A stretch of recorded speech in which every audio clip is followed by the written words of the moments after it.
Hello everyone, अष्टमी और नवमी की बहुत बहुत शुभकामनाएं। दोस्तों, अष्टमी और नवमी की पूजा सेम ही होती है। किस तरह से कर रही हैं, व्रत का पारण जैसे कि होता है इस दिन, तो किस तरह से करना है सभी चीज़ें जानेंगे। यदि आप अष्टमी करते हैं तो इस दिन हवन करना बेहद शुभ होता है। अगर आप नवमी करते हैं तो नवमी पर हवन करें, ठीक है। दोनों में हवन जरूर करना चाहिए। हवन में आप क्या क्या चीज़ें डालें, इस तरह से जो नारियल आपने रखा है उसे ज़रूर छील कर रख लें कन्याओं के लिए सुबह को, ठीक है। और क्या हवन में क्या क्या चीज़ें डालें, एक सामग्री तैयार करनी है आपको। उसके अंदर सामग्री के अंदर चीनी डालें, बूरा डाल सकते हैं आप, कपूर डालें और इलायची डालनी है, लौंग डालनी है। ये सभी चीज़ें मिलाकर घी डालना है। ये अच्छे से सामग्री तैयार करनी है। फिर माता के कुछ मंत्र होते हैं, आपको अगर कहेंगे तो मैं आपको कमेंट बॉक्स में डाल दूँगी। उनका जाप करते हुए माता को आपको अर्पित करने हैं हवन के सहायता से। कहते हैं हवन जब हम हवन की वो देते हैं, आहुति देते हैं, तो सीधे माँ के पास पहुँचती है। तो आहुति के जरिए हम माता को भोग लगाते हैं। तो इस दिन अष्टमी और नवमी की आप जब पूजा करते हैं तो इस दिन अठवाली बनाई जाती है।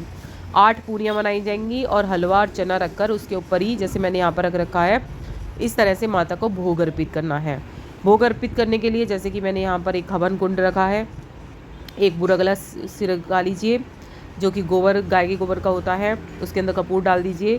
कपूर डालने के बाद इस तरह से आपको भोग अर्पित करना है माता को हवन कुंड में। इस तरह से माता को हवन के भोग के लिए कहिए और फिर माता को भोग भी आपको लगाना है। जैसे यहाँ मैं माता को भोग भी लगा रही हूँ, तो इस तरह से माँ को भोग भी लगाना है।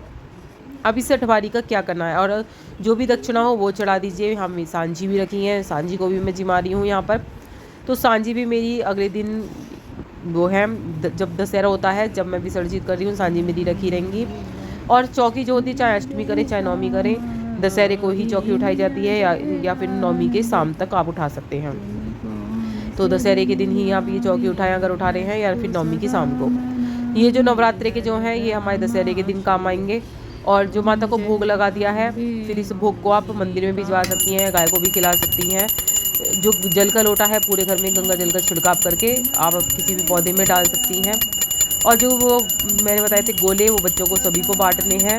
इस दिन छोटा सा हवन माता के नाम के जप से आप करें। जैसे कि माता के जाप होते हैं, लक्ष्मी लज्जे महाविदे श्रद्धे पुष्टे महारात्रि महाविदे नारायणी नमस्तुते सर्वमंगले मंगलाय शिवेश्वराद शादी के, इस तरह के मंत्र करते हुए वो करें। इस तरह के मंत्र बोलते हुए आप आहुति दें। या फिर वैष्णो माता के नाम से, ये हमारी ज्वाला देवी के नाम से, सभी देवियों के नाम से, इस तरह से भी आप कर सकते हैं।